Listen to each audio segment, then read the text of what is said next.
Ah, all right. Live. Hey, people. I guess we did go live. You tuned into Playing in Traffic. I'm Ray Guarino from Motormouth Radio. Got Metro Man Brian with me. Lewis Lee will be with us in a little while. He's got a little family business to attend to. And you know we're here every Thursday night from 9 until, well, usually till 10:30, but then we're here a lot later because we just can't leave. We got stuff to talk about. So we talk about everything automotive, and you know, you can if you're seeing us in the chat, you can put up a question. We'll answer it if we can. If not, you can listen to us blabber. So we'll start off with a tool that just came up that I happen to need but didn't have, and I'll probably never have it. I asked Mike at the shop to buy it. I got asked to do brakes on the GMC 3500 HD tow truck. I saw those pictures. They And were like, I think you probably had something like maybe 30% working in the back with the maybe it was maybe. it looked like a older Volkswagen. Volkswagens had that same little issue where like 1 inch is only out of the 5 inches or the 4 inches, you only have 1 inch of strip, you know. And plus that, I didn't really show it, but the right rear caliper actually had, you know, those pads were kind of thick. You know, they had good meat. The left caliper, that was the one that I showed the picture of the pads. One of them was down to metal. Yeah. And that side also had a brake line made. I tell you see all sorts of sketchy stuff. Well, first of all, I said, you know, I've never taken anything like that apart. I didn't know how to do it. I was with a floating axle and everything. So, you know, pull the cap off. Okay. You know, my buddy was telling me you'll probably see a big nut under there. And he goes, you know, we'll get a side. Okay. Well, it wasn't a nut. It was a plate with it looked like 2 wing nut ears. Yeah. You had to straighten them out. Well, no, they're cast into the end of the axle, actually. Oh. So I'm trying to turn it and tap it. Nothing's happening. The hole in the center was actually threaded. So I was actually able to use one of the punches I had with me. I have a really interesting set of punches. Well, not a set, but I have in my special tools. I have the center shaft out of a GM starter armature because it's about, it's almost about, well, it's as long as a starter. So it's about 11 inches long. And it's tapered. It's a nice little size. I have one out of a Ford and one out of a Chrysler. So the GM one, the end of it, it's less than a ½ inch. I actually put it into the hole, and from the gear oil, it made enough friction. I was able to, it pulled out. And that's the axle pulling out. So pull the axle, and I'm whoa, and how long is this thing? It's like, gross. Good thing the car next to me wasn't, a foot closer. Yeah. Sometimes on those, people pull them out and they're sitting in the garage and they go dunk, because they hit the wall, you're like, okay. When I had to change the axle seals of my Pontiac, I set the car up in the garage and I measured to make sure that I could get them out each side. Yeah. Because I don't want to be the dummy to get stuck. Oh, hey, Ray, we've said it before. You're smarter than the average bear. So, I mean, it's a matter of, like my co-host Joe always said, we're having a show. He's like, been there, got the T-shirt, got the teeth marks on my left one to prove it. That's why we carry a little black book, right, with our little notes of memory. So right. So got the axle out, no drama, and now inside there's a little lock plate. Luckily, we found a video. You bend back a tab on the lock plate, and then there's the nut. But the nut isn't a hex nut, because now it's got a hole in the middle because the axle went through it. It's literally just a steel ring with these window type grooves cut in it, and that's what the socket is for. The socket, it's like 8 points or something like that. Right. Yeah, right. It's got one on the truck. It looks like an Okie, a guy from the deep south smiling at you. It's like every other tooth. A very bad pumpkin carving. Yeah, right. So I didn't have that. I've seen that socket somewhere, and I don't know where, because God knows I don't work on trucks, so I know I don't have it, but I've seen it somewhere. So, well, we use a punch and a screwdriver, whatever we could use to get in there, and it loosened up. Then there's a plate of washer. There's another one behind it. Get that one out. Now you're working inside. And now you can remove the hub that has the studs on it and the rotor. And that freaking assembly weighs about 45, 50 pounds. It's good weight. Right? Well, first of all, you got to get the calipers off. So these are a pretty interesting design. It reminded me of my Fiat. The caliper kind of slides under the bracket on the top, and on the bottom there's a shim, or not a sleeve. It's like a shim that slides in between the caliper and the bracket, and then there's a bolt. It's actually got a pretty damn big head. It's got almost like a 1-inch diameter head, but the threads are only like, it's like a 5/16. Smaller. Yeah. Maybe not even quarter. Yeah. I thought that was going to snap. I laid odds that was going to snap, but it didn't. So my Fiat has shims like that. There's 2 shims on the top and bottom of the caliper, and then there's these little like they're like little cotter pins to hold the string in place. Well, that was all rusted solid. So I said, all right, I'm not joking around. I went in, I got the impact hammer with the blunt end on it, and I just walked that thing out. I said, okay, and then the caliper was free, but still it was stuck. So now it's pry bar in there, and I mean everything is just heavy, bust your ass kind of work, But got both sides of well, okay. I want to take the hose off. Well, the hose had a 7/16 banjo bolt on top on the block. Now, usually you have the block where your bolt goes in and the hose just comes out around that in some direction, and you have access to that bolt. I think the guys who worked on this truck last were screwing with the next guy, me, because the hose made a 90-degree and it went right over the top of that bolt. Yeah. So you couldn't put a socket on it. And because of the proximity of the closeness of what's around there, you couldn't even get, I actually did get a wrench on it, but I couldn't move the wrench. Yeah. I could have put like a 1-inch wrench on it, but so I'm like, I looked at the other side. No, the other side was fine. It was free and clear. So I think somebody was, and that's the same side that I see the brake line was replaced. So somebody was in there, obviously. They probably had a problem one way, and they stuck it on and like screwed it on, and it wrapped. How it didn't lay right, and of course that's just the way it laid, and they were just busy about getting it out. Well, that's common. That's much more common. This, I think somebody did it on purpose. So I started prying the line up, the hose up, and I moved it, and I said, you know what? We're going to put hoses on this thing. So even if I got to cut it, I don't care. So I go under the truck to release the hard line from the hose, because of course it's facing down, and I go and get my my 3/8 line wrench. Nope, don't fit. 7/16. No, it should have fit. It didn't. I said 10 mil, and I could see it was a piece of Bendaflex hose. I said 10 millimeter. So I got my 10 millimeter line wrench and 10 millimeter open end, and none of them, they were all too loose on the hex. I was like, what the hell did these guys put in here? And it didn't look rounded or destroyed, but I had to put a vice grip on there and work it. And finally I said, to hell with it. I just broke it. I said, I'm going to make a new line. Screw this. It's going to be easier than fighting with it, So get it all apart. And luckily, Mike, the shop owner, was there, because we're looking at the video. It's like, well, now to get this rotor off, we got to knock all these studs out. And there's 10 studs on each side. And those studs are big, honking. They got to be bigger than 1/2 inch. I think they got to be bigger than half. So knocking them out wasn't too bad. The video showed the guy put a brass hammer on it, and he hit the brass hammer with I didn't have a brass hammer. I put the impact, again, I took the air hammer.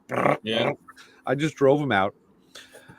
Then we switched the rotor. Now putting them back in, we figured, okay, how are we going to pull these things through? So we were going to use the old, and it was funny because I'm going to put new studs and nuts on the Oldsmobile, and I ordered off Amazon a stud installation tool, just that stupid little round donut with the bearing on it. Yeah. It was like $9. I figured let me step up and see how that works. So we were talking about that. I said, ironic, I just bought one for the 7/16 studs. Yeah, So that's a A2 bearing from like front spindle. That okay, bearing behind there. So when you blow that bearing up, that's all you can do is replace it. Punches out from the okay, housing, okay. and then that's that bearing that slides. And it's like an A2 or whatever bearing. I still don't really understand how that works. I mean, I guess the bearing lets the tool turn a little bit on the hub. Well, the bearing stick is sitting on the hub. It's Yeah, sticking up. The body's sticking up, and then of course when the outside of it's cone shape. So when you tighten it up, it's spinning on the bearing, and it's allowing to pull the stud up through the center. yeah. I like I said, I've seen them used. I've never used one. I usually use like a washer and a bigger Yeah. nut. So that's what we did. We found some washers and we used one of the lug nuts because we didn't have a nut that size. And immediately the nut started galling like crazy. So he said, okay, you know what? How else would this get done? And I said, a press. You know, it's got to be they press them in. So we have a press in the back of the shop. So Mike was going to go carry the thing. I said, hold on a minute. I said, listen, both of us are old men here. We're not kids. I took the hand truck, said, put it on the hand truck. Don't carry it. Let's roll it out there. you know? So now we're out there putting it on the press, trying to jig it up. And I brought a punch with me to get through the rotor. And every time we did it, no matter how we jigged it, because you had to have the rotor off, it wasn't on center. All those studs go around the center. So every position had to be off center. And every time we did it, the rotor and hub would tip. So we're trying to, brace it from underneath. And we tried 5 different things. Nothing really worked. I said, maybe we could do it the opposite way. If we turn it upside down, we tried that. It didn't work either. I said, Mike, I said, I'm sure a shop that works on trucks has, first of all, we don't have like a press with all the accoutrements and all the nice little toys. We got a couple of blocks and that's it. We used the press, I think, twice since I've been there. So I said, the guys that have these presses, if we had a plate to put on the press to give us a bigger working area, now we could have moved it off center and probably not tipped it, but we didn't have that. So we fooled around with that stupid press for about half hour, 40 minutes and said, okay, this ain't going to work. We're either going to have to bring it somewhere, but I know he didn't want to bring it anywhere. So back in the shop, washers, nut, and he had brought his son's, he goes, I got my son's impact gun. I said, well, I got my Matco impact gun here. I said, I got the good one. But no, he had a 1/2-inch Milwaukee, an M18 impact gun, battery powered. That damn thing pulled all of those studs through. I mean, and I tell you, that nut and those washers were hot as hell. Trash, probably. And the nut is trashed, yeah. So we lost 1 out of 20. So, yeah, big deal. But, yeah, it was quite an ordeal. Now, tomorrow, I have to put it back together. So that's going to be fun. And I want to see why. Obviously, the caliper on the left side was working because the pads were down to nothing. The other side wasn't working, so it was probably a frozen caliper. Mm-hmm. So, of course, we have new calipers, and now I had him get me hoses. And when I talked to him this morning, I said, listen, there's a special socket. See if you can order it. I said, I could do it without it, but you do have to preload the bearings, and to do it with a punch is just not, with a socket, you have some feel. With a punch you don't. So hopefully he got me a socket. AutoZone had one for like $14. Yeah. So there'll be a one-time use thing. Yeah. And that's what we talk about all the time. That's why guys go to Harbor Freight a lot, because they say, hey, I need this thing one time for one job. If it breaks or it's no good after this, I don't care. I don't need it again. Yeah, as long as it's great. I mean, it's not bad. And if it breaks, when you finally get it all apart, like the last thing you had to take off, if it breaks, that's great. And Right. then same thing about putting it back together. The only problem is if it breaks in the middle of everything and you have to make 2 trips or 3 Right. trips and go through and get it. I mean, like I said, I've done it. Yeah. I remember when this was a couple years ago. Uh, uh, typical salesman. I had a compressor in the garage here, and I had it was a 60-gallon compressor, pretty big compressor, and I had a body shop. The guy had problems, was having issues or whatever, and like I said, I wasn't doing a lot with the compressor, and my main goal was to get a Flexzilla compressor, one of the quiet runs, Right. one Right. of Right. those real quiet ones. So, long story short, he was like, "Hey, I'm looking for a compressor. I need an extra compressor. I don't want to spend a lot of money." And I was like, "Hey, I got a deal for you. I got a good used one." Yeah. Of course, I sell mine, unhook it, throw it on the tool truck, take it down, sell it. Right. And what happens? 2 weeks later, I need to do. I have a brake issue in the tool truck, and I got to do brakes.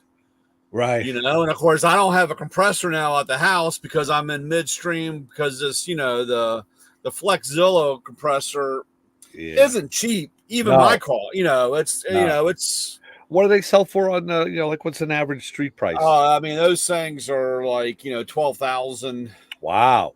Uh, Ooh, that big. it's yeah, right. I mean, I'll deal with the noise. like 100. I mean, that's like an 80-gallon or 120-gallon. That's the biggest one or whatever. That's limited. And even like I said, I wanted I wanted to upgrade to 80-gallon, and that was Really? 60. Yeah. What are you doing?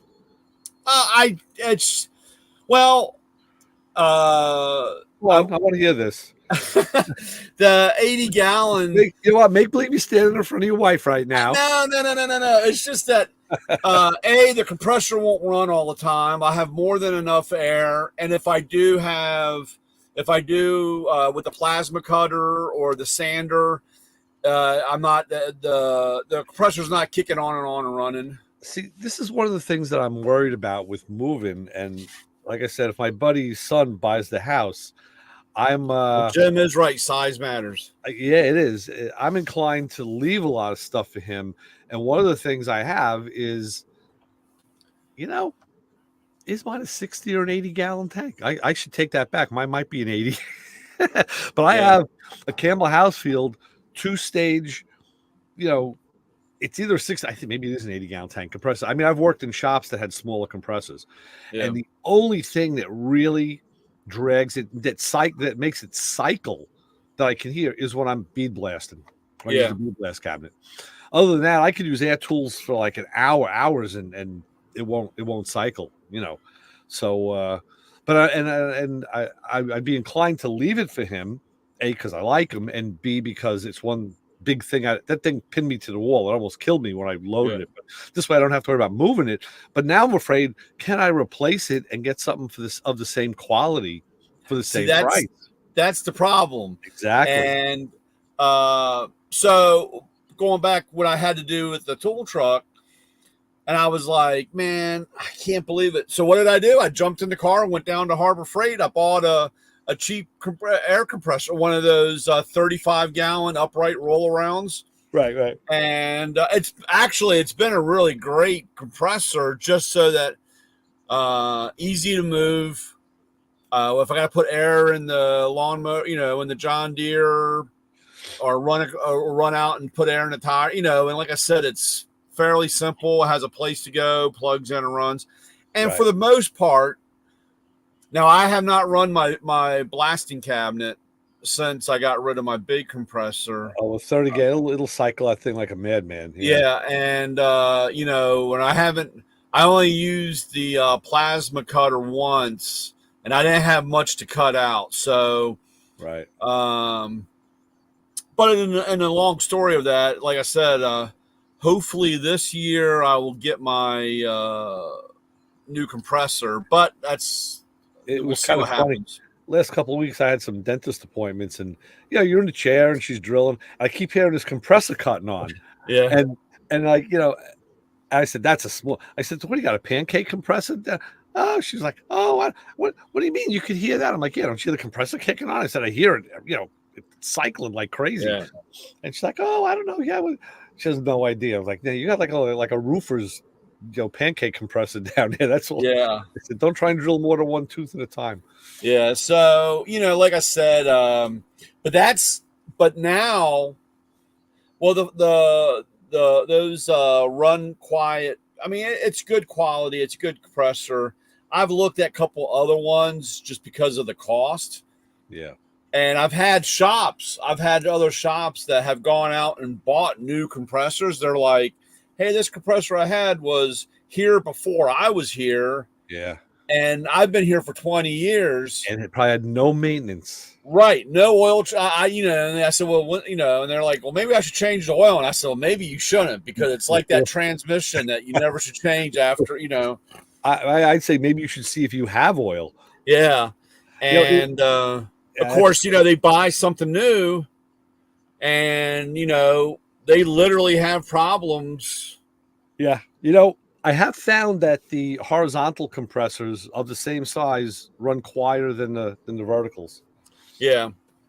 Well, that's what I originally went back and forth. I have I don't know, maybe 15-foot workbench. And that's what I wanted to put the compressor under. Yeah, yeah. I wanted to put it under, because the problem is, having having an 80-gallon upright, that takes a lot of real estate up in the garage. Yeah, yeah. I mean, it's the size of a phone booth. Yeah, and I figure, well, if I get one and I get it under now I lose where I put my motors. I mean, I got a couple motors. See, I mean, it's a jigsaw puzzle. And you lose foot space if you want to work at that. If you want to sit there and work at the bench. Yeah. So then I did. I don't know, when they're down, like if you get a horizontal, the only problem, the thing I've seen is they get a lot dirtier than the verticals. Oh, really? Dirt goes to the floor. Everything's going to the floor. So I'm in the process of laying some concrete blocks, paddings. Right. And I might move I might move it outside. That's the other alternative. Put it outside. I like to eventually, maybe, especially if I get there. I'm still leaning back towards the run quiet. It is just so quiet. I mean, guys don't believe how quiet it is. And I've sold 3 or 4 of them in the shops. Because, the first thing they say is, man, I said, dude, we got to do something with this compressor, Yeah. When you're at home with an attached garage, now it's a critical issue. Yeah. Like mine's, I'm in a detached garage, so it doesn't matter. But that's when the problem is when you forget to turn it off, and it decides to kick on like around 3 a.m. And it kind of shakes the house and everybody gets disturbed. Well, good. I'm glad you said that, because I have definite thoughts about that. My contention is it should never kick on at 3 a.m. unless you have a leak. Yeah.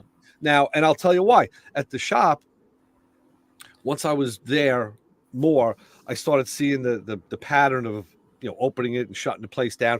And they have a breaker, and they shut the breaker off for the compressor every night. I'm like, what are you doing that for? Well, we got to shut the compressor off. I'm like, why? It's like, don't you shut yours off? No. I said, mine's wired into my box. It's on. It's hot all the time. Well, what if it goes off? I said, it did go off. It was brand when it was new. Luckily, I was parking my car all the way up the driveway right in front of the garage. And I went out, I was playing darts that night. So I got home around 12:30. I pull up and I hear this noise. Like, what is that noise? Like, it didn't make sense. I got out of the car, got a little louder. I'm like, what the fuck? Sounds like it's coming from the garage. Open the door, the compressor is running. Just full speed. So I kill it, and it was hot. You could feel it. The tank was hot. It had been running for hours. You know. Oh wow. So the next day, I go out and I check it out, and what happened is the blow off valve blew. It didn't do what it was supposed to do. It didn't just blow and close. Uh-huh. So the compressor was brown. I got this thing at Home Depot. So they gave me a list of service places, authorized service for warranty, and one of them was a hardware store that was in the next town. So I called these guys up and I said, listen, I got a Campbell House field compressor. The blow off valve is bad. I diagnosed it. I need a new one. The guys helped me out. He says, yeah, sure. He goes, bring the compressor down here and we'll take care of it. I said, dude, no, you don't understand. I said, this thing is, it's an 80-gallon tank. I said, they brought it in. Go for the Sunday drive, Ray. Just put it in the seat, go for ice cream, and take it down there, They put it on the back of the motorcycle. I said, they brought it in with a forklift. I'm like, I cannot move this thing. I said, I can bring you the valve. Uh-huh. So the guy was like, give me the serial. And then he looked it up. He says, well, yeah, okay, that's a big machine. I said, if you want to come to the house, I'm only a town away. You want to come and see it, you can do that. He says, no, bring me the valve. And they gave me a new valve. I put it in, and I haven't had a problem since. So unless something like that happens. Well, I have the automatic blow off for water. But that failed on me too. Yeah, so I have another one on the for the compressor, and it blows. So eventually, once it gets past, it does 4 or 5 of those blows, the compressor will kick on and run for a brief sec. To maintain. Well, depending on the size. See, now with that, I didn't put the new one in because now you have to have the compressor high enough for that valve to fit because it goes underneath. Right. And I just have it sitting on its feet. So I have it sitting. Brian, even my compressor collects junk. In the top of the compressor, between the pump and the motor, I got the blow-off valve. I have a tank with a regulator that I was going to mount on the thing. That's sitting up there. I got my buckets up there for my oil drains. Like even that becomes a coat rack. It's like every place that there could ever be anything hanging from. Oh, yeah, you don't need to tell. I mean, like I said, so hopefully, like I said, if I can get the quiet run, I mean, it's not the end of the world if I don't. Because actually, me being a scavenger, you'd never understand that from what's behind me. But I had a shop that went out, and they left the compressor. Wow. And that was another 80-gallon. No, that was was that a 60? I think that's a 60. That was a 60-gallon compressor. It was can't think of Bel Air. No. What was that name? I would have gone and rented a forklift. Oh, hey, no. You don't need to tell me, dude. They said I walked in there and that place was emptied out. And like I said, the owner was walking around picking up a few things, and she said I could have whatever was left. Nice. And I said, well, there goes the rest of that day. And I took down 8 or 9 of the old Mighty or Neoff ignition cabinets. Cabinets, yeah. I took 8 or 9 of those. Sweet. I took. They had over in a corner. There was a milk crate, one of those double milk crates, filled with all assortments of to the Amco tire brake lathe. Yeah, nice. We had one of those too, and we let it go. And I had a brake. I mean, I have a brake lathe, but I didn't have all the adapters. And this actually had the adapter for the flywheel cutter. Oh, nice. Yeah. So I grabbed a big. For a flywheel, usually they cut them horizontal. So to put it vertical, you got to have a deep. Yeah. It's a monster of stuff, dude. I grabbed all of that stuff. And I wrestled, and it was just me, myself, and I. Yeah. And I wrestled that compressor You wouldn't know it, but there's a compressor in that picture.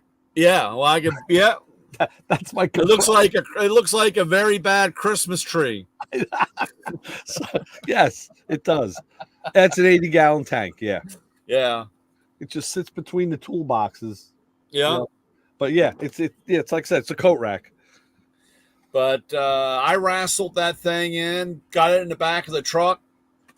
I had to take the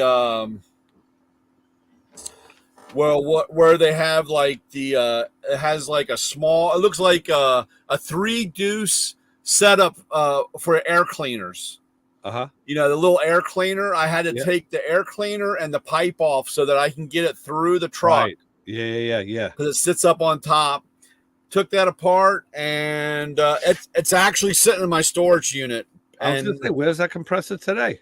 it's sitting in the storage unit, and Oh, wait, instead of going to Harbor Freight and buying a compressor, why didn't you go to your storage unit? And this take was it out? after. This was Oh, after. all right. This was after I that. can't keep track of your timeline. Yeah, I mean, this was a little after, and so I do. I keep telling myself. I mean, last year. I don't think last year or the year before, the first year that the quiet ones came out, I was going to buy a compressor, but I talked myself out of it when I was at the tool show and said, you have one in your storage unit. Yeah. There is no reason to spy. And so, like I said, I get these pads, maybe, I don't know. Like I said, it's a work in progress. It's one of my downfalls. Right. No, I know. So I was talking with my wife today, and again, every day we're talking about moving. We're looking at houses, and I said, talking about how to clear stuff out. And I said, I think I got a plan. I brought home a 4-drawer file cabinet from the job that my daughter wanted at the time. She never took it. It's sitting in my shed on my hand truck, taking up real estate. Yeah. And I said, that thing put me over the top. I said, I'm going to see if the guy at the shop could use the file cabinet. I'll give it to him. I said, then the next thing, then I'm back. Then I'm back to the level I want to be at. I said, then there's the toolbox that I brought home from work. And she goes, well, what are you going to do with that? I said, I'm going to see if Brian can use it. I said, if Brian can sell it, because we talked about this. It's a Kennedy box. Yeah. And I got a top, a middle, and a bottom. They don't all match. They were from different eras. The middle, somebody had tried breaking into it, and it was like a little bar in between the 2 drawers that they bent. But I took it. Are they? Is it brown? No, are they brown? Red. Red. Yeah, I got a red Kennedy box. So I took the piece. And I said, you know what? I said, if he thinks he can sell these things, I said, I will put them in my truck and I'll drive them down there with some other stuff. I said, and then I said, that will clear out this whole corner of the shed. I said, now I can start boxing stuff and I have a place to put boxes. So she says, well, what do I got to do? Make Brian a pie? I'm like, I'll find out what he likes. I said, I can get down there. I'll be down there in 3 hours, 3.5 hours. I don't know. Yeah. It'll be an easy trip. But the file cabinet, believe it or not, if you want that, I'll bring that too. I tell you, I've got one file cabinet, and they make great tool storage. I know, and it's a 4-drawer, so it's about a 4 foot, I guess, about 4 foot high. Yeah, the 5-footers, the 5 drawers are about 5 foot. So yeah, it's about 4 foot high, and it's and this one was like pristine. I picked a really, really nice one, and I got the keys for it and everything. Yeah, I was actually, I've got 2. Well, Brianna took one. Oh, you need one. Huh? You need one. Yeah, Brianna took one, and I've got 2 more. And I also got one of those vertical ones that have 3 drawers. Right, yeah. The 3 drawers for verticals, and it's like 56 inches. Yeah, man, I want to tell you something. That I first I was a little leery, but of course, when you're thumbing through YouTube and somebody says, "Look what I made," a file cabinet to hold tools, you're like, "Yeah, right, dude." Yeah. And you look, and you're like, "Okay," and you come out, and I'm going to tell you, those little those blow molded cases that like a radiator pressure tester, yeah, all that stuff. man, they fit in there. It's you label. You just got to label. That's my biggest problem because I put stuff sure. away and then you can't find anything because then you got to look through every drawer. But Sure. There's the coach. Yeah. Jim, what are you measuring? You want to come in? Yes. Okay. Let's bring Jim in. He's back. All right. Yeah, I found out that my new VPN from my company doesn't allow this stuff, so I had to turn it off. You can't do streaming? No, for some reason, StreamYard doesn't work. Everything else does. I mean, I've used everything else. It changed the platform because every week now I have to select my camera and my mic, which, before, once you did it, it remembered it. Now it doesn't remember for some reason. I don't know why. What are you measuring? My file cabinet. Oh, okay. It's something about a file cabinet. I'm like, I could use one. The 5 drawers about 5 foot. The 4 drawers about 4 foot. Yeah. Yeah, just a little over. My 4 drawer is a little over 4 foot. Yeah. Yeah, I was really surprised. And like I said, Jenny had found a office building. I guess they were closed up or going out. And those horizontal. Right. Yeah, offices use those. Secretaries use them. Dentists. Yeah, and it was 3 drawers, and like I said, it's like 56 inches right wide. So it's basically like our 4 Series toolbox. Right.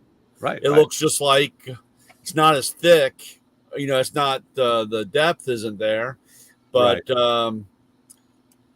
It was funny because we had gotten 2 of them. I guess she bidded on them or whatever, but I had to go by in the tool truck. I picked them up, threw them in the truck, brought them home. And it was funny because when I was there, I was like, well, I mean, I'll find a use for a file cabinet. I mean, plus it was 2 of them. And I got there and I guess I was late to the party or whatever, but the guy was like, "You want anything else here?" And I'm like, man.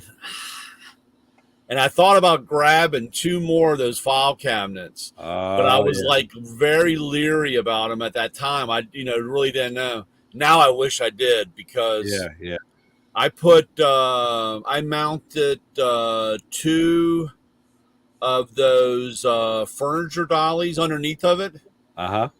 And dude, I want to tell you, it just rolls right into place. And unfortunately, everything in my garage has got to have wheels on it because I got to be able to move it for one reason or the other.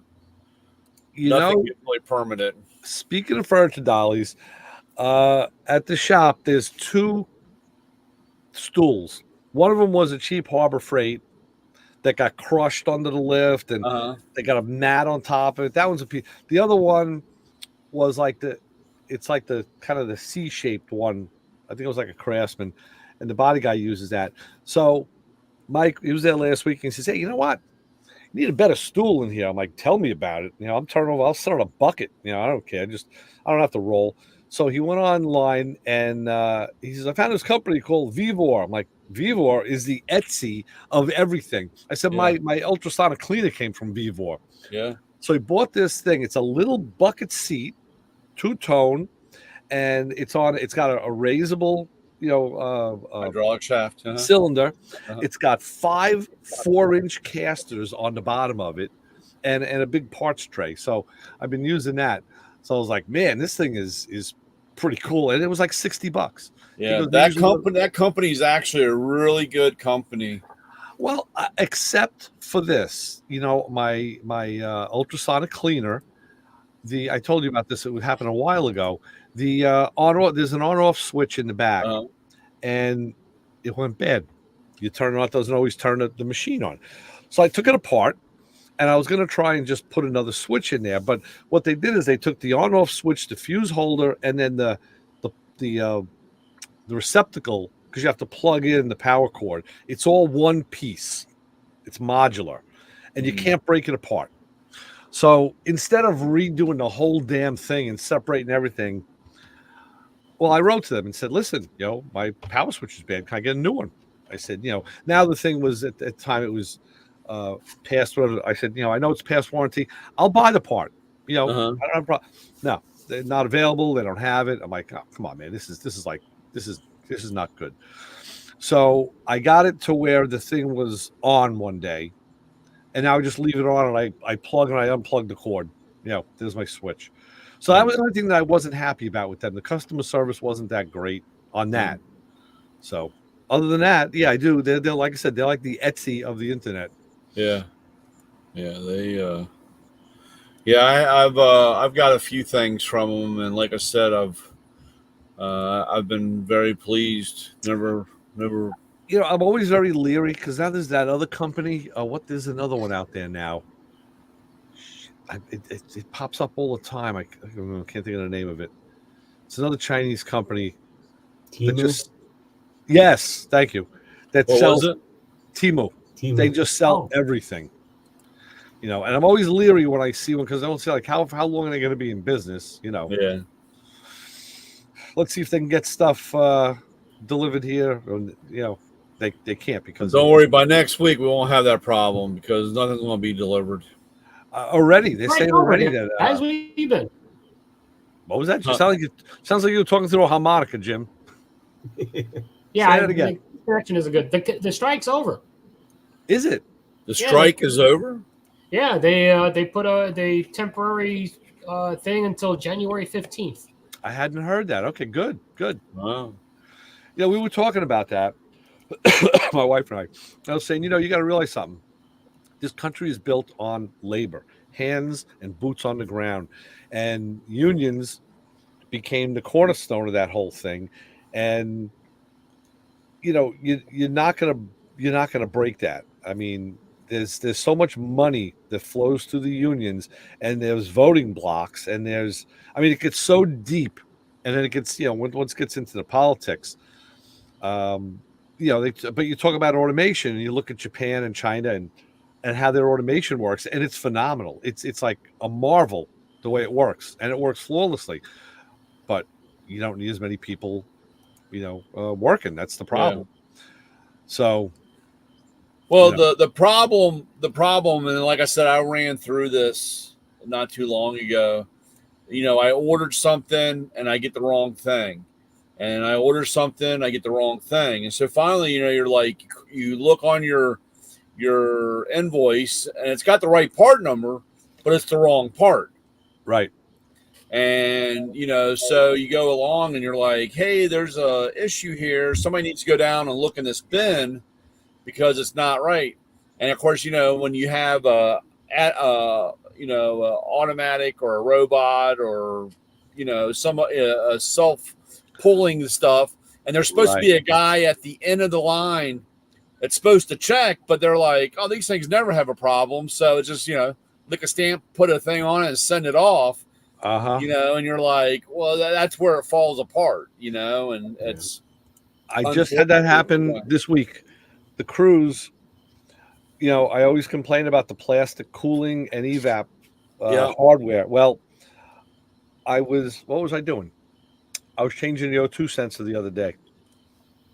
And just changing the O2 sensor, I had to get the big 7/8 wrench on there, and I just brushed onto this. It's the coolant recovery hose that goes from the overflow tank into the upper hose, and it separated and was dripping. I'm like, you son of a biscuit! I see. So I take it apart, take the clip off, and I see that the hose kind of went into itself. I can see where it's supposed to be one piece, but if you put it back together and put the clip on, it kind of stayed in place. So I said, you know what, I'm going to order a hose. So I looked online, found a part number, and I ordered through Amazon. It was like $13. So it comes in, and I go to install it, and I saw right away the end that had to fit into the fitting. The diameter was wrong. It was too small. I was like, this is not right. It's the right part number, but it's not the right hose. So I issue a return. They take it back, and it should be a credit. And I told them, I said, this is the right part number, but it's the wrong hose in the bag. you need to look at this. So now I ordered the correct one, which I got in, and we'll see. That probably just goes right back on the shelf somewhere. Oh yeah. You know. Well, again, some of the especially with Amazon and all these companies, they're third party involved. I mean, they're not Right. even they're just it's just like a telephone game. They're just passing the right down the pipeline to the next person. Sure. And we had I remember that one time this was years. I mean, this was long. This is when I worked in the auto parts store. The U joints I kept trying to get for my Mustang. Uh-huh. You order, you wait for the warehouse, they come, you're like, well, this ain't it. Of course, it's by you don't at first you can't you can't eyeball that right away, but by the third time, as soon as the guy came in the door, you're like, that's wrong, dude. Take it back. Nope. You knew right. Instead of taking it at home because the car is sitting on jack stands at home. Yep. And you go back home, and that's one day down, and then Yeah. Next thing you know, it's 3 days later, and finally you got the you ate enough carrots where you're calibrated. The best was this is a number of years ago. I was doing brakes on one of my cars. I don't know which one. So I had jack stands on the driveway, and I said, okay, I need brakes. I walk up to the store because I can do that, and give me a set of pads. Come home. Took them off. Keith is in the back. Is Keith out there? Okay. And I went right back to the store, and my buddy's like, "What's the matter? You forget something?" I was like, "No, here." I put the box on the counter. Yes. And he says, "No, you don't have to bring back the return or court. There's no court charge on this."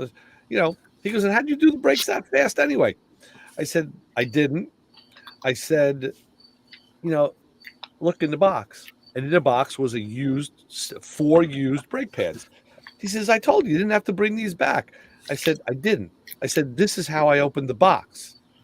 And he was looking like, "I bet you I know what happened." He goes, "I bet you." He goes, "I had to get these out of a warehouse. Somebody returned used brake pads and got the money back. Nobody checked what was in the box, puts it back in stock. It gets back to the warehouse. Now we draw it out of the warehouse, and this is what we got." So somebody beat the system, and I said, "Yeah, well, it ain't going to be me. So give me a good pair." And then he had to wait again, right? Because he had to get him out of the warehouse. I think what it was. It was the day before that I ordered them, and I think it was either for my Mazda or the Cruze. It was a common enough car where he probably ordered like 2 or 3 sets. Yeah. So he did have a set there. So I was okay. I had that happen with a computer. Did you? Yeah. And the bad thing is when I got it, I glanced at it, didn't really look at it. And it was about 3 weeks before I had time to mess with it. And I'm like, something ain't right here. And when I went to take it back, we went round and round. I mean, I told him, I said, look, I've been a customer since 96. I said, look in your system. How often do I return stuff? I said, that should tell you I'm not pulling a scam. I mean, we went round and round for quite a while. And I went across the street to the competitor and I said, look, I just want the car to run. The ECU shot. And it was a car. I thought you meant it was a home computer. No, it was a car. Oh, I was going to say, listen, I'm trying to get I'm trying to get Redfin up here, and I just keep getting redheads, and I don't know why. Oh, that's Brian's my problem. Yeah, you got Brian's computer. You got my computer by mistake. Yeah, you got my problem. Yeah. Yeah. Lewis, how's everything? Everything's good. I got mom's home and got her back in the rack. So she's Nice. doing good. Hey, what are you gonna do? I was just sitting there with my wife today. We were out having something to eat. And I was telling her, I said, Lewis pretty soon is going to be getting in that bus. Him and his wife are going to be going out and hitting the road and following the sun. And she's like, man, how are they going to do that? I said, I know. I said, I've been trying to wrap my head around that too. It's like, we're in our houses every day, but we go out. Mm-hmm. You're going to be taking your house with you. It's like, you got to really like that place. And I'm towing my truck behind it. Oh, I'm going to tow the truck. Oh, yeah. Wow. So Actually, I'm building it like my house. Like everything is built to what we like. You know what I mean? Yeah, no, we agreed that it takes a special kind of people to do that, and yeah, and time will tell. I don't think we could do it. I don't think we could do it. As a part-time thing, sure. No, it's like having a motorhome. But well, here's our thought. We don't have nothing to do but go see stuff. I don't have to be back at a certain time. I can go sit in Arizona for a month, 2 months. You know what I mean? I can, whatever. Right. If I have a car show and I have an event, I'll just drive to the event because they paid my travel. So I'll just drive there, do my thing, and keep it moving. Right. Well, and if he needs to go back home, he's just gotta stay where he's at because he's in his home. Yeah, and if we have an emergency back home here, I can park the bus at a storage unit and drive to the airport, jump a plane. Yeah, true. Yeah, it's going to be interesting living vicariously through you. That's quite a trip, quite an ordeal. That's our plan. We might not like it. We might be back home in a month. I get that. I get that. Sure. Like I said, you'll know it when you know it. Yeah, don't come to Arizona in the summer because then you'll rush back home. I want you to have fun. I tell you something, I'd be iffy about coming to Arizona in the winter from what I've been hearing. Yeah. Believe me, I'm putting some monster mini splits in this joint. I'm putting one in the front and the back. Yeah. So I'm not trying to be hot or cold. Yeah. So, the other thing is I think about like dealing with finance and all, like, you still have the address. You still have the address in Ohio where you can have stuff sent. So that's good. Mm-hmm. Yep.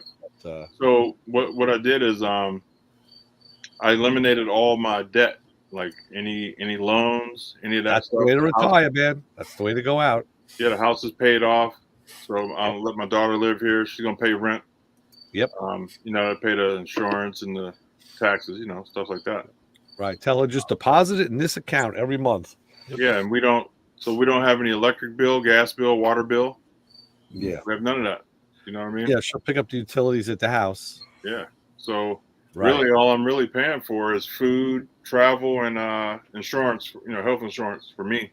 Fuel. The worst case scenario is that if you don't like it and you come back, it's like, now I got to find a place to live. Yeah. I'll just buy some land with a garage on it. Pull the bus in. There you go. There you go. Yeah, I'm not scared to live in this thing. Excellent. Got a queen size bed in the back. Got TVs on both ends. We're ready.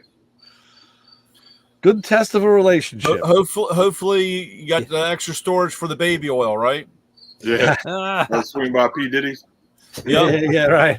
That was my pitch. That was my pitch today. We had a 20-piece back probing assortments for electrical testing for back probes, and that was my pitch on the guys. I said it was the P. Diddy back probing kit, and if you purchased and then mailed in the receipt, you got your free 8-ounce baby oil. So that went over pretty good today. I sold all 15, so that was a good. That was a good sell pitch. They said, Brian, I don't know where you come up with this stuff, dude. You come up with some crazy shit. So that's all right. Don't worry. When you actually try to mail that shit in, you find out I was really just pulling your chain. Yeah, well, you're not getting. So you should next week I might have to stop off and get baby oil if anybody asks. Get the little bottles of baby oil and put them on the shelf and say, "Yeah, I'll give you the rebate. I got it here." And then I had one guy once I talked about the back probing and the P digitalling. He kind of left the truck. He was a little scared. He was a little smaller guy, and with me, he was like, I don't like being on the truck by myself with you, and kind of I was like, damn, dude, that was rough.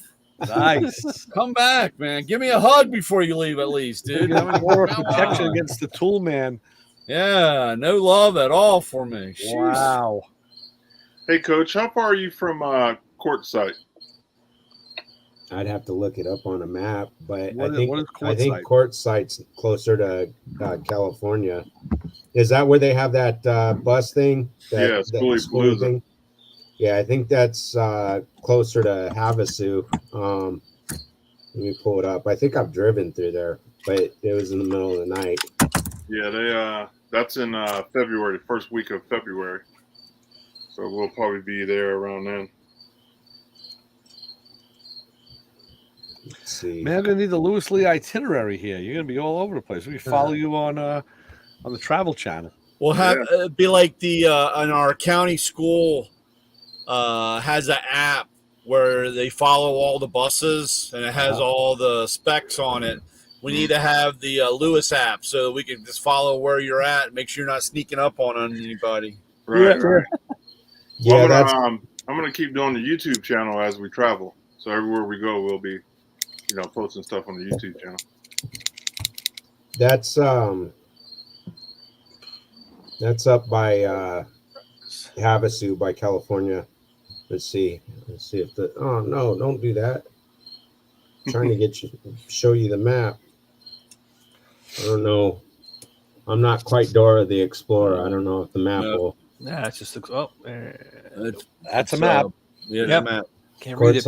Quartzite's right there. I'm way over here. It's trying to. So you're probably what, 100 couple hundred miles? Yeah, I'm approximately. If you're headed there and you go down I-10, you're gonna go right by me Okay. because Quartzite's off I-10. So if you come through New Mexico on the I-10, you'll go through Tucson and then up through Phoenix, and Quartzite's west of Phoenix. But it's hour-wise, I want to say it's probably about 3 to 4 hours for me. So I gotta pass you to get to it, right? If you're on the I-10, yeah. Okay. Yeah, the I-10's the main freeway that goes through Arizona. Yeah.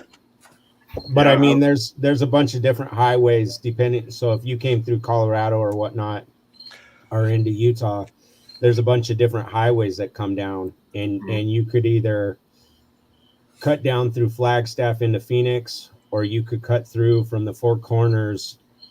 I forget the state route, but you would come through a couple towns called Sholo and Pine Top, and then you could work your way down into Tucson. But I'll probably do the 10 because I want to get away from the winter. Yeah. So if I come downhill, come across. Yeah, that's right. Because because if it's in February, you'd be coming through the snow. Yeah. Up there. So the 10 would probably be the best. But before you come, like when you're getting into New Mexico, make sure you message me or call me. I can try and keep an eye on the weather or get you on the weather app, because there's a section of I-10, and it's roughly, if you remember that area you messaged me about that you were looking at land, where the 10 goes through there, it's somewhat flat, and they have a lot of dust storms and a lot of wind issues. So right for about, I want to say a good 50 miles or so, you want to be cautious. I mean, drive normal, but if it starts not feeling right, just take it easy. Yeah, because that's where they have a lot of pileups and stuff. Really? Yeah. Okay. I'll keep that on the list. But I mean, it's not horrible. It's just people if they're not used to driving in that area and don't know. I mean, I would say it's probably more so during the summer and the monsoons, but sometimes with the winter storm, it can happen. Yeah. I'll keep that in mind. You guys were talking about cabinets and stuff in your garage. And I put wheels on everything too. Yeah. Yep. Me too.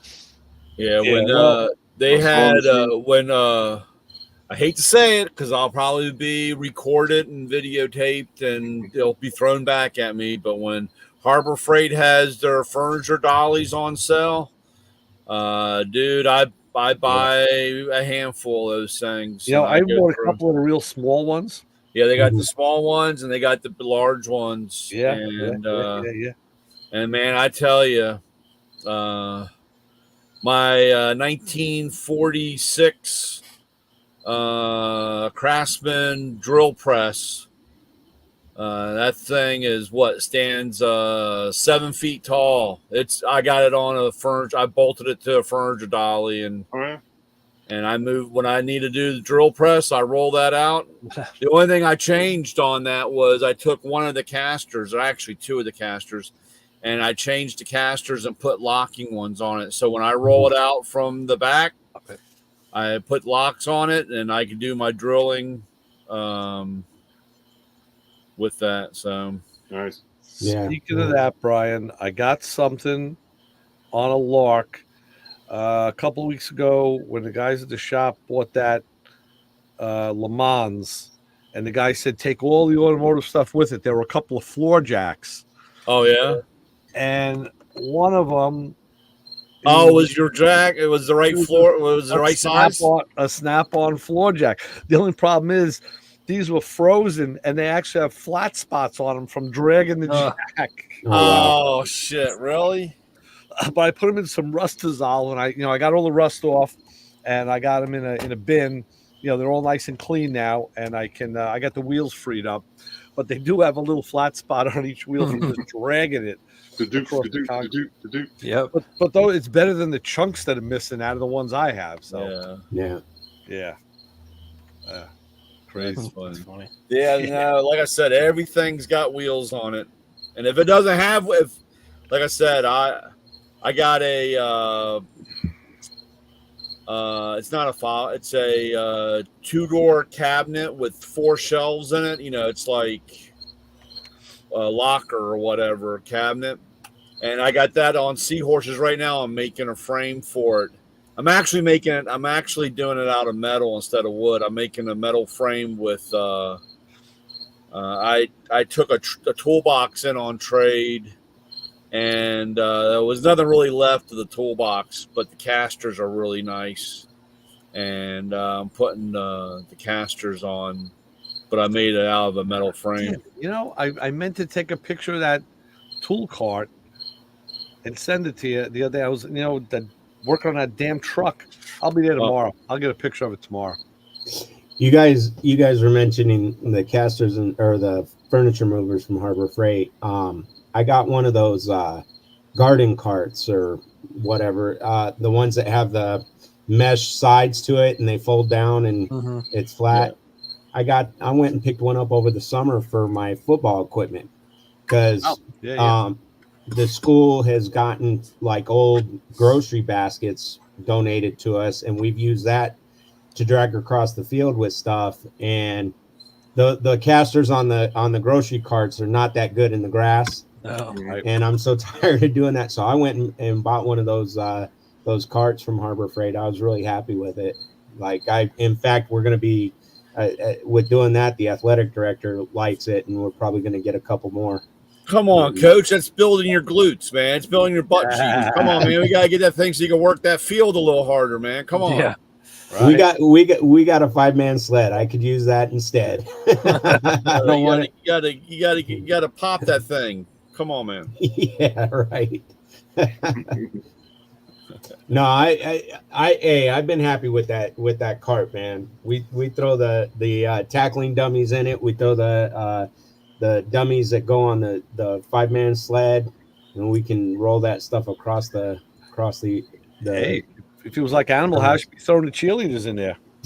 Yeah. Woo-hoo, Yeah. Go for a ride. Go for a ride, hon. Now the next thing is trying to get our golf car working. So, but I was hoping to convert it to convince everybody and convert it over to a gas motor, but I kind of was not in a bad way, but I was overridden, and we got to get batteries for it. So, nice thing is one of the parents says he wants to help us locate batteries and get brand new batteries and help me do the work to get it in. Those batteries, those 6 volt, they got what, 6 volts or 4 6 volts in it? Six. Yeah, those batteries are expensive. You could do it. You can convert it over to 3 12 volts. Your longevity just won't be there like the 6 volts, but it'd be a whole hell of a lot cheaper. Yeah, we need the longevity. That's So our former athletic director, he didn't understand that it took maintenance, and he'd plug it in and run it. And I walked into the shed one day and I said, "Hey," and he was saying that it wasn't working too well. And I said, "You need to get some distilled water and check those cells." And All dry. he didn't really listen to me at the time. And then I said, "You know that nasty smell when you roll up this roll up?" And he says, "Yeah." I said, "That's the batteries and that's hydrogen. You're a science teacher. Let's not blow ourselves up here." Wow, he's a science teacher. Yeah. So Nice.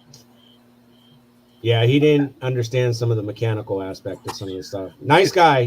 Don't get me wrong. You would think. I'm I mean, down. it's funny how a guy can be in the field and totally miss something like that. It's like, he above anybody should know the smell of hydrogen Yeah. because it's not. It's a very standalone kind of smell. Oh yeah. It was very distinct when you open up that roll up. For sure. But Hey, yeah. I got a tech question. On my Silverado, I got a airbag light, service airbag. Oh, Now the guy that had my buddy that had the truck, somebody hit him in the front, like backed in at a parking lot. oh yeah. They put a new bumper and stuff on, so I'm thinking it's probably one of those sensors up front. Has anybody had any experiences with that? Brian, the scanners cover that, right? Yeah, well, you're going to need a scanner and you're going to need a see. Unfortunately, it depends. It's been a long time that for me, Ray might be a little closer, but a lot of those things, when I did, they were hardwired. The sensors were not disconnect from the airbag sensors. I mean, for the thing. When you had a problem, you replace the control unit, the harness, and the sensor because they were not hardwired. I mean, they were hardwired. There was no disconnect because they did not want to have a problem where corrosion or any kind of issue for the airbag. I don't know if that's changed over the years. I just know on the older stuff I worked on, it was all hardwired. And that's what usually ended up totaling the car because if the airbag went off, you were replacing a control unit, the harness, and all the sensors and so forth. I have seen them at the shop because I've questioned it, like, what the hell's that spaghetti? And it was airbag stuff, so it was all in one, and they had to put it in. Yeah.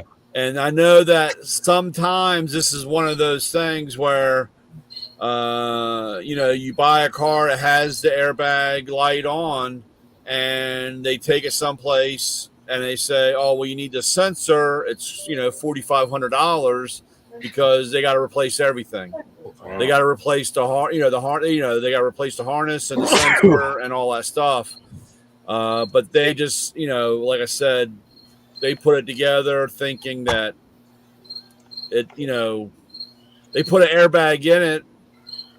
I mean, they repaired it. They just never got it to work right. I mean, you might have that issue. It might have gone off and now you're looking at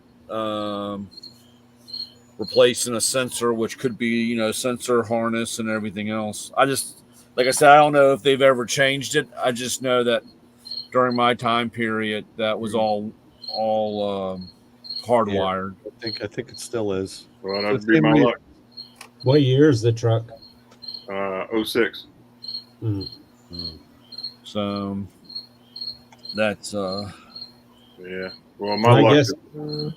I guess one way you could do it is look up the see if you can look up the sensor and see how it comes. If it comes the whole harness, that's good. That good way that would tell you.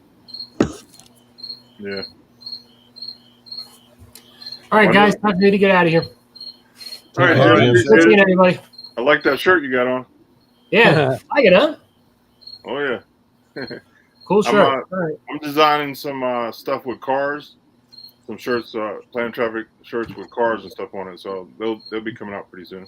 with the school bus. One with the school bus would be Oh, good. Yeah. Yeah. Over the bus, Yeah. yeah. Yeah, I'll put one on. You got to put one Alright. with a lowrider caddy on it. There you go. Dent in the hood. In the roof. Mm. Yeah, that's So- a good idea. I'll check see about the sensors. Yeah. You know what? I'll ask at the shop. I'll see if Mike can give me some information on that too. All right, appreciate it. The I 06 will- Silverado. Let me write myself a note so I'll remember because I'll be there tomorrow. All right, so it's an 06 Silverado. Keith, what year is your truck? You have the GMC, huh? Yeah, 2004. It's 2004. Actually, I have two 2004s. Yeah. So, but it's just yours is the Chevy, so it's the Cat Eye, right? Is that it? Yeah, Yeah, the Cat Eye. yeah, the Yep. newer style. Yeah. Yep, I like that style. Yeah, I'm What motor you got in it? 5.3. Oh, I got a 6.0. Oh, bum. Yeah. Gas mileage, it gets like 11 miles a gallon no matter what, even if I'm towing. Yeah, Wow. It's This it's thing's- like, terrible. yeah, it sucks. My truck is terrible, man. I can't believe it. I mean, it's Yeah. like bad. Is yours a crew cab? Yeah. Oh, crew cab with 5.3. Yeah. You should go out and get yourself like a Toyota, like a Tundra or something to be smaller, easier to tow behind the bus, and then a lot better on gas when you want to drive it around. Yeah, 'cause that thing is a beast. But I think I might turbo it. That'll help it out a little bit, But it's bad. I hate driving a truck. Or you can supercharge it, get like an LSA blower on there. I don't know. Yeah. Yeah. Terry has a couple of them, but he's being stingy. He won't come off. He Now. still has those? Man. Yeah, he has. I think he You said need he to has let go of some of that. 2 or 3. I'd like one of those 5.3s for the Chevelle. Yeah. Yeah. Well, I was talking to what's his name? Kevin Holden, and he tests all that stuff, and he says you can do whatever you want with a 5.3. You can make it a monster or whatever. Yeah. Shit, Lewis, I had to ask you about a guy. It just came up the other day. We've had him on the show. Oh, I got to think of what the context was now. Damn it. Nah, I can remember. As soon as we get off, you're like, oh, Yeah, I'll send you a text. I got good news. We got another car came in the other day. This 67 T-Bird got a 390 in it, Brian. Yeah. That was everybody thought it wouldn't have a 390. Everybody's saying 428. That was a 390. Motor and tranny had been rebuilt. I drove it around the block. Drives nice. Motor's nice. Got a Holly 600 on it. Petronics distributor. Tranny shift's nice. So Mike gives me this list, the owner's list. I'm like, I didn't want to look at it. But I was very happy when I did because it said change vinyl roof. Nope, that's the other guys. Dent in hood, not me. Adjust the hood hinges, not me. Like all the stuff was body stuff. Like, none of it's for me. Like, nice. nice. So he says, I need you to change the harmonic balancer. I'm like, why? If the motor was rebuilt. So he showed me start the car and the balancer was like wobbling around. So he said the engine builder couldn't find one when he rebuilt the motor. So I said, well, how am I going to change it? And he goes, well, I got one coming in. I'm like, how did you get one if he couldn't get one? He's like, I don't know. I guess he didn't look in the right place. Yeah. Like, okay, that's kind of strange, but That's why multiple heads is better than one. yeah. Well, it depends. Yeah, well, that's a problem because actually, I had a shop. I can't remember what it was now. It was like it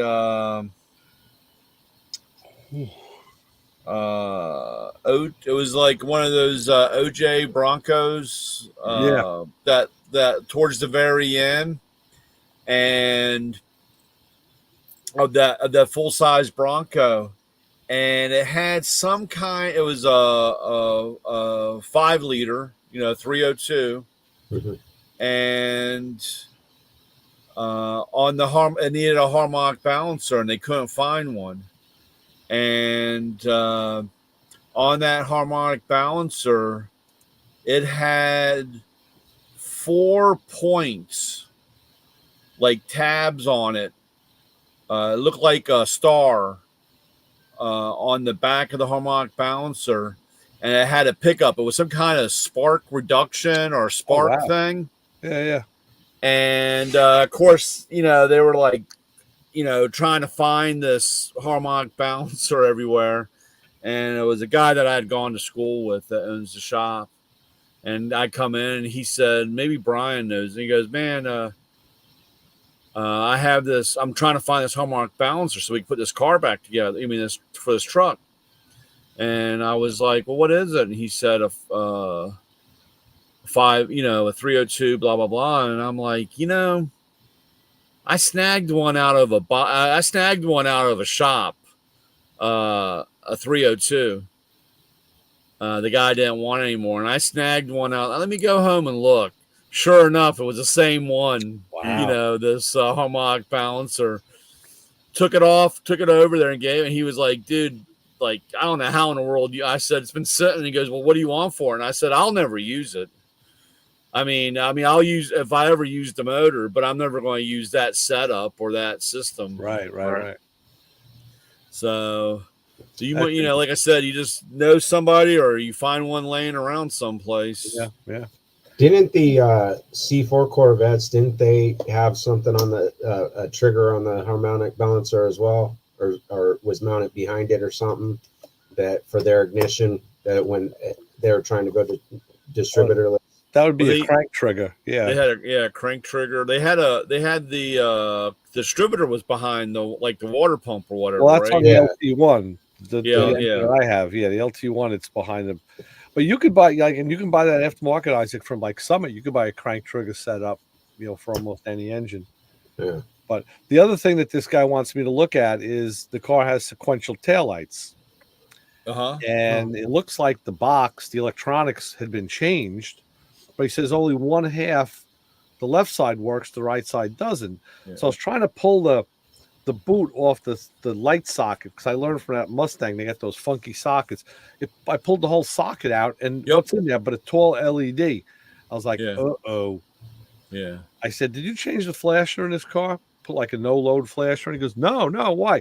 I said, well, typically when you do this and you put LEDs in either the front or the back, they'll blink real fast. The other ones will blink slow. I said, because the system's seen an imbalance in resistance. You got no resistance here. Yeah. I said, you may need a different flasher. So one of my jobs is going to be you have to be careful putting that plug back in because it pulls out that way. That's the way it does. That's the way the same thing on my Mustang because I got 66 tail lights in mine. Yeah, and it has the the square light ups, but like I said, you have to. The first time I took it apart, I was like, "Oh fuck, man! Look at that! I messed this thing up."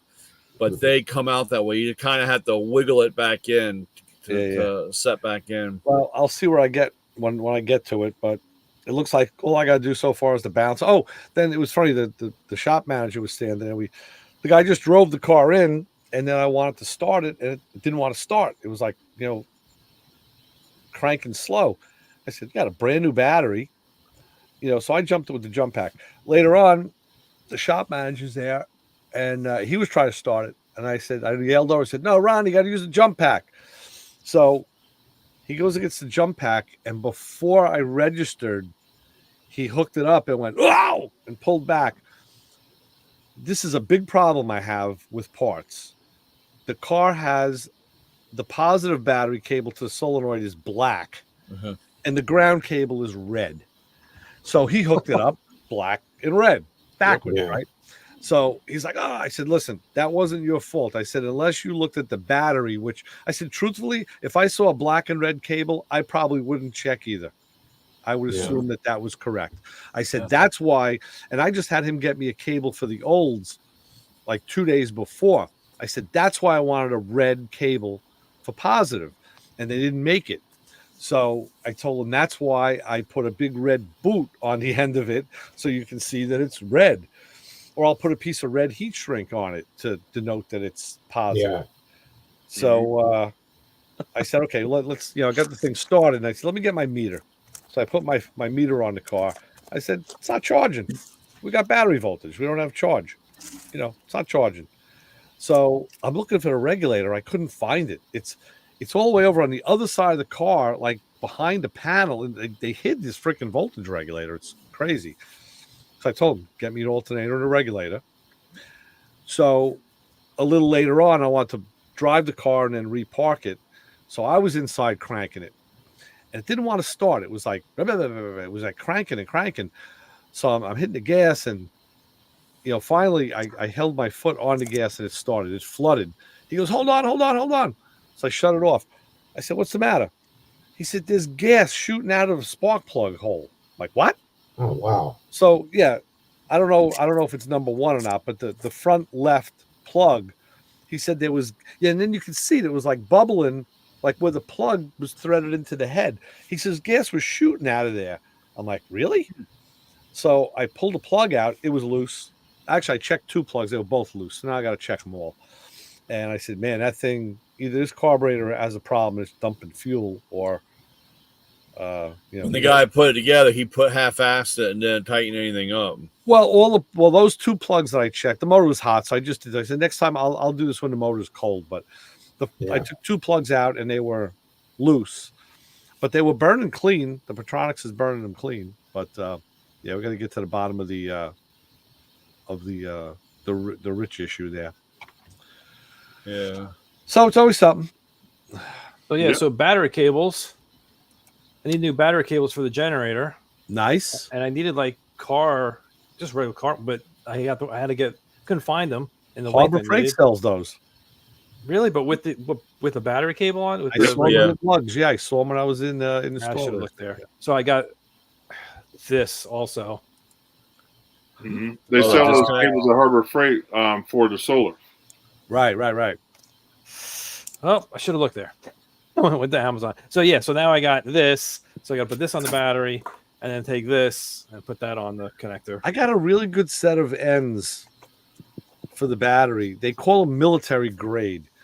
And what they do is it goes over the top post battery, and there's a bolt in the nut that locks it down. And in the back, there's another bolt that goes through, and that's where you put your secondary taps. So they're not on the one that clamps it. It's on the back end. Yeah. I got a pair of them off of Amazon for like $13. Yeah. They were... I was looking at all kinds of different cables, and it's just for the generator. So it just has to go one on the starter, one on some ground back there. It's on the back side, so I don't even know how I'm supposed to be able to get to it. I guess I take a back panel off or something. Yeah. And then, because the hurricane was coming, and I'm like, I should get this generator running. It hasn't ran, and I can't remember how long. And all I did was I put some oil in it because it was low. I think that's why it wasn't running. Oh, and yeah. Then, yeah. And then put a jump box on the current battery that was there. That was the battery was totally dead. Jump box on there, and the thing started right up. I go, all right, I need a battery. And I go to take the connectors off the battery, and they just broke. Yeah. They were on there. It was rust rotted. It was corroded on there so bad. I was like, Yeah. Did you guys lose power? Did you have to use it? No. I because I did all that, ran out, got a battery, make the cables. Yeah, no power lasted the whole time. Yeah, had you not got all that, it would have. Yeah, it would have. Power would have been out. Got hit. Yeah, I'd have to plug the house into my car or something. I don't know. Yeah. But yeah, we didn't. It wasn't that bad. It was just a little bit of rain and some wind. We got real lucky. That's good. Up north, you get, all that. Those guys did not. They got hit hard. Right. Yeah, my daughter in North Carolina, she was in the right spot where it just got rain. Oh, okay, that's good. Tennessee to her southwest and Nashville to her north got, decimated, but Is she in any mountain area or no? She's down in the Charlotte area, so it's the low lying. Yeah. But the funny thing is, a lot of people I heard on TV, there was a lot of people who were saying, Asheville's a really nice mountain community, and people were saying a lot of them have summer houses up there, and they said when there's a hurricane coming, we go there. We go to Asheville because that's the safe ground. It's up. It's in You're the in a mountains. mountain. Yeah. And it ain't going to hit us. Well, Right. yeah, Yes, this fine. time that wasn't the case. Yeah. Well, don't start the conspiracy theory. We're still alive, so Yes, that's true. That's true. Conspiracy. Yeah. Yeah. Let's not talk about FEMA. I saw something. I saw it's okay. You got $750 coming to you guys. What happened? I caught Yeah. a YouTube. I saw a YouTube video Yeah. on my feed that said that there was an allegation that FEMA, well, no, that the feds stopped stuff that was being sent, supplies that were being sent to those areas. And I didn't watch the video. I was wondering what the heck that was all about. Yeah. It's because there's no illegals there. All right. I don't know. I'm just. Well, that was satire. that was the first thing. They don't have money because they gave it. They took some of the FEMA money and did it for migrant. The people coming in. It's like some $1 billion or some like a tremendous amount of money and put it towards that fund. The other thing you were talking about was like you bring a case of water. Oh yeah, I want to donate this case of water, and then FEMA goes, no, you have to take it back. It didn't come from what I watched the video. It might have been the same video that you watched, but I was watching this video, and the guy said FEMA has their own people that they work with, to their own vendors, and they can only take from those vendors. Oh, because they have deals It's with so those vendors. Yeah, that's it's bullshit. amazing. Yeah, so so you know what? Go to your local church or synagogue, And so your that's local, what or school. You donate it there. go. Then that's what they say. Go. Don't try. You can't just go bring it to the people. Right. You have to go bring it to a church or somewhere else. Right. FEMA, and then the other thing, did you see where? I don't know if it's true. FEMA was like confiscating a bunch of stuff too. Oh, thanks. Yep. Yeah, we'll land it. And they don't. This happened in Puerto Rico. Remember, like a whole field of water I bottles. do. And generators. We dropped generators and They just- and water, and the cops were taking everything for themselves. Yeah, left Oh, it look around. at here, Louis. You got dormant switch. Oh, impact sensors. So these are the airbag sensors. Yeah. So it's it looks like it does connect. It has a it's just a connector. connector. Yeah. So I think I might be good. So Yeah, maybe, you'll just have to find somebody. It probably has to be programmed or initial, yeah. with a VIN number put in or something like that. You got to get Okay. you got to get eyeballs on what you have and see if that's it. We'll see if Yeah. you can unplug it. Make sure. it's it. sometimes I've seen some of them with the bumper off. Sometimes where that one that says MC and it's got the yellow and the numbers. Mhm. Mhm. Sometimes they'll have that on there, so maybe you can cross-reference the number to make sure you get the Well, right. yeah. So you probably have to take the bumper off to see it. Yellow, I think yellow or Yellow is airbag, yeah. is airbag on or orange. So it's either on the earlier cars. It used to be orange, but I Yeah. think orange is now hybrid High stuff. voltage. Yeah, high Yellow voltage. is airbag. So when you see yellow connectors like that, that's an airbag connector. That's how they determine. That's when you tell the new guy with the power probe to go over to that yellow connector Ah, and disconnect it and put power ground to it and see what happens. nice. I didn't really say that. I don't Tell- really do Tell that. them to put something really heavy on the airbag first, and then do that. And who do you have sitting in the driver's seat when they do that? Yeah, there you That's go. right. Yeah. That's the key. Punch right in the face. Yeah, if you're gonna do it, have the right person you Yeah, want. I think the older cars, because I remember them being orange connectors, but I think orange has gone to hybrid and yellow is now the new orange now. So there. Yeah, Yeah, those good to know. Well, So I'll be taking the battery out before I mess with it. Yeah, definitely. Yeah, let it sit for about 20 minutes Mhm. because the capacitors are in it. They have capacitors and they'll stay active. You want to be careful. Just take that power probe to it, check it. Yeah. Take that. Yeah. And it's always something. I just got a smoke machine this week. I've got to check the evap system on my daughter's truck because it keeps throwing that code. So you And bought a pack of cigarettes? yeah, packs. Yeah, basically, yeah, an That's expensive that's pack. old school. That's what we used to do in the old days. I got a bunch of cigars here. Yeah, I need to do that on the Cadillac. I got a vac leak somewhere. Yeah. Yeah, I actually, my wife got home and she said, "Are you gonna work on the car before the show and go check that?" And I was asleep. I fell asleep on the couch when I got home, and I guess in my sleep I was like, "Yeah, I'm out there doing it now." Mhm. and then sat up to see the show was on and time to get up and come on. So I'm gonna be working on it tomorrow, I guess. So with the smoke machine, will it suck it in or push it out? No, it pushes it out. I haven't hooked it up yet, but yeah, it pushes it out. Um, it has several different hoses with connectors on it, and the way you slide the hose in, and you've got it's got a nut on it. You take the nut off, you thread the hose through it, put it over the nipple, and then you tighten the nut back on it to hold it in place, and then it hooks to the battery. The power source is the battery. It's got a hanger piece on the top. You hook it up on the hood, and it's got a port on the top to fill the mineral oil in it. So, yeah, I haven't tested it yet. I got it and then got it out of the box and looked at it. Shiny new stuff. Yeah. That's as far as I got. You bought this, Isaac, or you borrowed it? Yeah, I bought it. Where did you get it from, and what did it cost you? So I got it off of Amazon. I was on the Car Wizard site. He's got a thing for his Amazon affiliates. Yeah. So I went on there because I had remembered like years ago, I watched a video where he was going over using a smoke machine, and I'd never got, I watched it, and this was years ago, and I thought that'd be cool, but I never gotten it.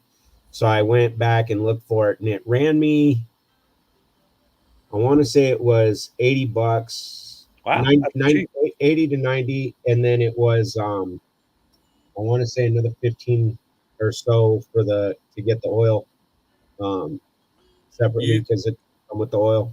You can use Isn't it baby oil? yeah, you can use baby oil. The Diddy oil. Diddy oil. Diddy oil, yep. Yeah. My man.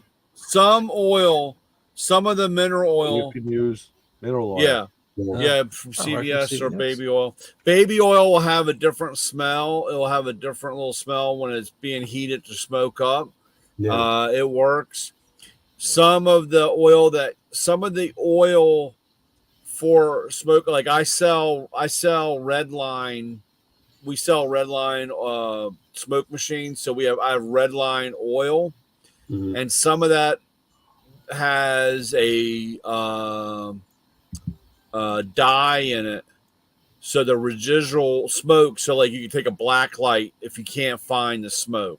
Okay. And a lot of times sometimes it's hard to see the smoke, and Yeah. if you use a flashlight while you're looking, I know this sounds funny, but use a flashlight, then you can see the smoke from the flashlight. Yeah. And you'll help you find it. Sometimes you just won't see the smoke. It'll be so light if it's a small enough hole or area, you won't see. You'll step back. You'll say, "Oh, I can see smoke," or "I see the trail." But when you're looking, it's really hard. That they come with a light, a flashlight, so Mhm. that you can see. And then some of the stuff will have a dye, and it will leave a residual ring where it was leaking from. Yeah. So it'll help you find it if you can't. Because sometimes some of them are really hard to find. It's not. Yeah. It's not cut and dry, especially if I've used my smoke machine to find air leaks from a convertible top. I've put the smoke machine in. I changed the plug over from the battery. Instead of hooking it to the battery, I put a cigarette lighter in one end, plug it into the cigarette lighter, close up the car, and then you can see where it's got the air leak from the window or from the convertible top to find water leaks. I kind of remember the first time I was diagnosing a leak like that, and I put the scanner on, and it gave me the code, and it said evap small leak. I was like, oh my god, if a scanner's telling me it's a small leak, this is going to be bad. Yeah, it was. And sometimes like on Toyotas, especially Toyotas, some of the a lot of Toyotas has this issue where the ring will rot out, it will rust, and you'll get the leak. And like I said, you'll have to pull down the gas tank, and that's why the dye helps to find, because you won't see the smoke. You won't see. It's very hard to see the actual smoke because it's so small, but you'll see a dye spot like around where the ring holding the fuel pump. Yeah, and that's where it's leaking from. The top of the tank's rust out. Yeah. Most common, like I said, believe it or not, it might drive you absolutely insane, and you won't find anything, and it's because it's got a bad gas cap. Oh, we changed gas caps several times. Okay, so that's one of those things that will, in fact, my daughter drive you up the same, because a lot of times, like some of the cars don't have a test port, and they tell you to go in through the gas cap. So you have a cone. You have a cone that goes in there. You hook your smoke machine. You plug it all in. You're sitting there, and you can't find anything. And you're like, "This is driving me crazy. It's too small of a leak." I come back, blah blah blah, and then the whole time it was the gas cap, because then they put the gas cap on. The guy drives down the road. 2 drive cycles, it comes back on, and they're like, "Hey, dude, it's It's kind of funny because that's kind of gotten to be like the urban legend or lore, where guys will say, "Oh, I got an evap leak. I'll just change the gas cap." Yeah. Like, well, dude, how do you know it's the gas cap? Well, It's that's usually what it is 9 out of 10 times. I'm like, yeah, it's usually it's the first $15 you throw at it. You know what I'm saying? I was diagnosing my daughter's. She had a Dodge Stratus, which is really, it's a Mitsubishi in a Dodge body, and it had an evap small leak. So we couldn't find it. Smoked it, couldn't find it. Went for the purge valve because that's pretty common, and that wasn't it. Drive cycle it, same thing, comes back. Long story short, it ended up being the filler neck was in the side of the car by the rear wheel, and you could see the filler neck go down, around the inside of the wheel opening, and then it went into the big neoprene hose. And when we pulled that back, it was rusted right up to the point where the hose made it, and it was like beautiful metal, but there were little tiny pinholes right there. Mm-hmm. And how it escaped, I don't know, but that was a small leak, and that one took like three tries to find. Yeah, and then that solved it. Yeah, those small pinhole. I mean, especially when they changed the tolerance of that. They lowered and changed. And like I said, it doesn't take much to have a leak. And well, that's before we changed the gas cap, my daughter got mad at me because I said, "I don't think you know how to shut this thing." And I showed it to her. She got so mad, she wanted to punch me. In fact, she told me she wanted to punch me, and I said, "Well, let's do it anyways." And I cleared the code and said it's not going to come back on. And it took a little bit, and then it came back on. And I said, "Okay, we're going to change the gas cap." And then it seems like after changing the gas cap, it came on quicker.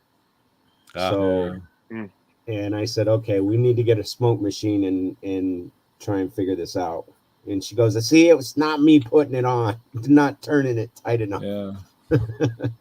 And I hate to say this, but like you said, some of these aftermarket parts that you're putting on are pretty iffy in the first spot. So yeah.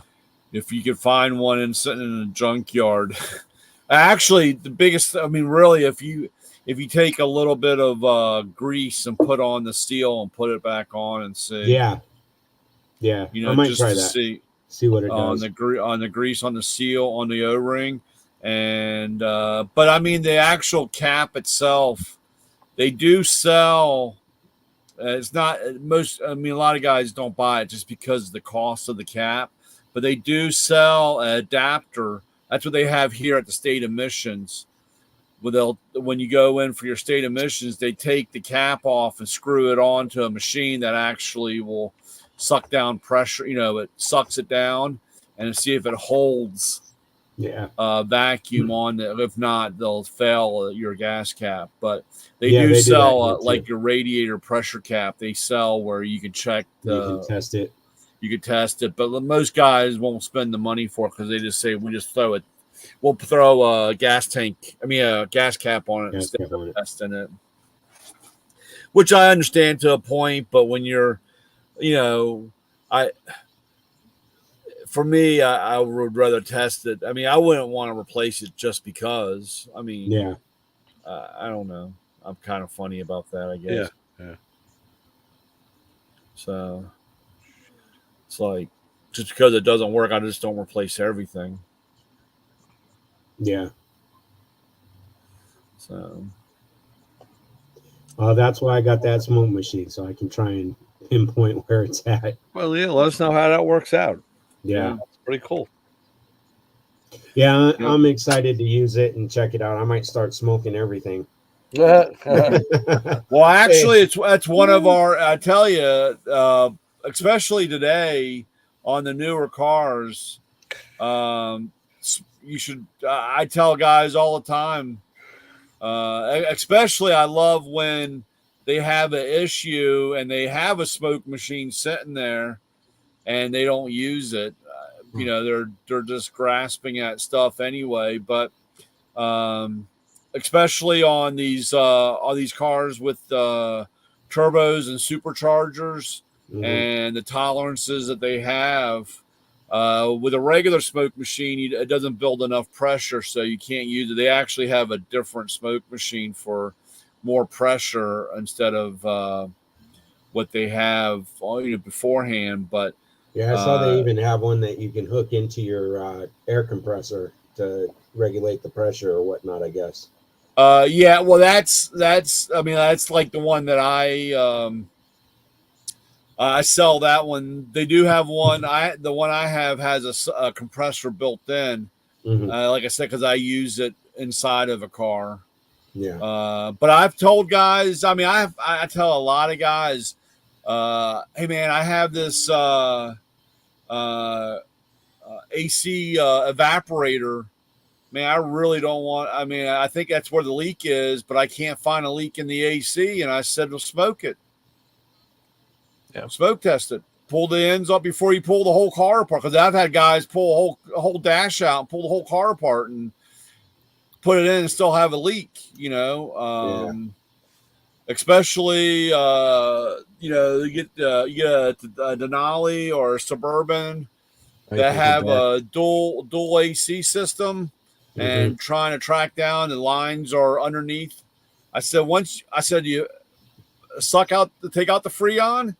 Dude, you can fill it. I mean, I got guys that just do it with regular shop air and they and they take spray 9 and find where the bubbles are. But I said, you're not going to hurt it with the smoke machine. And the smoke machine is nowhere near going to put the pressure that the AC system runs at. So you're not going to hurt anything. Yeah. And you pump it with the smoke, and if the smoke comes out, dude, that's where the leak is. Yeah. And it's cheap, it's easy. And it's not you sitting there all day like dreading that you got to tell this guy or try to sell a $2,000 repair and you're not even 100% sure if that's leaking or not. You're hoping that you pull that evaporator out and it's got a wet spot on it. You know what I'm saying? Yeah. So a smoke machine is it's a very useful tool. Used. I mean, right. I mean, Yeah. It's a great tool. It's a good investment. And like I said, you could do a lot with it. You get junkyard parts. You get a radiator. You don't know if it's good or not. plug the ends off, smoke it, dude. Yeah. If it's got a crack or a leak, you're going to see it. Yeah, definitely. So that's the only reason why I have a smoke machine. Oh, I agree. I'm excited about it. Like I said, I'm ready to start smoking everything after I fix my daughter's car. Yeah. You know, I might even pull out he's gonna call P. Diddy up and get some flavored baby oil just so he can start smoking all kinds of stuff. Hey, I might pull out some steak tonight and start smoking it. Mineral oil flavored steak. Come on, don't complain. Eat it, enjoy it. That's right. Yeah. Well, fellas, I'm gonna jump ship. My eyes all right, getting Lewis. Yeah. Let me know if you guys need anything during the week because I'm free. Yeah, right. I know, it's nice. That's awesome. When are you guys? What date are you guys looking to pull out? We had some my son's wife's family had some tragic stuff happen. So sorry to hear that. We're trying to float and see, you know, when they can get stuff together. My daughter-in-law's grandparents got killed in a car accident. And so we're gonna, you know, and her mom was there too, and she's in the hospital and she's real bad shape. Wow, man. So all of the family was helping babysit their kids, so we're gonna step in and try to help out there. Yeah, and, you know, yeah, definitely. Just try to, you know, so we're not 100%, but most likely around January because the new baby will be here, and so after that we'll probably take off. No rush because I'm retired. right. Yeah, Exactly. Yeah. Exactly. That's awesome. Congratulations on your retirement. Oh, I appreciate it. Mm-hmm. What day did it become official? The 27th. Oh, okay. 27th, end of the month, huh? Yeah. Nice. Okay, well, don't lay around and eat a bag of Cheetos every day, all right? I got my chips right there. I already ate them. That's it. See, there Wake he up, goes. eat a bag of chips. Eat a bag of Cheetos. Next week we'll see him on the air, and it'll be a little orange around the beard there. Yeah. Cheeto dust. Cheeto dust. Yeah. I don't know All right, what's guys, worse, a Cheeto dust or baby oil. Take it easy. Both are bad. Both are bad. Yeah. Man, they are clowning that dude, man. Oh, I tell you, man. It's insane. Insane. Yep. I think they need to light those kind of people on fire. Yeah. You know, you mess with kids and stuff, man. It's just, Right. Apparently, he's been trying to bail out, but they won't. They're not setting a bail. They'll get to let him out. Well, he messed with the wrong heads. FBI. Yeah. You know, you get that big, they let you get that big. Yeah. And then when you start acting up, then there it is. Yep. Yeah. Yeah. They pulled that leash back. Yep. All right, guys, have a good week, and I will see you guys next week. All right, Lewis. All right. You too. Sounds Take good. care. Be safe. We'll see All you right, later. later. You too. All right. I guess with that we should sign off and then do our end run. So just like we signed on, we'll sign off saying this has been Playing in Traffic. Lewis Lee, of course, at the helm. Ray Guarino, Motormouth Radio, Matt Goldman, Brian, Keith, and Coach Isaac. And Jim was here, but he left earlier. So we'll be back next week. We'll talk about more fun stuff because there's going to be more fun stuff happening, I'm sure. At least I know in my life there will be. So, fellas, what do we say when it's time to go? Well, it's time to go. Don't follow. You can follow us on social media. You can follow us on YouTube and Facebook. But whatever you do, don't follow us home. Got that right. All right. Till next week. We'll see you. See ya.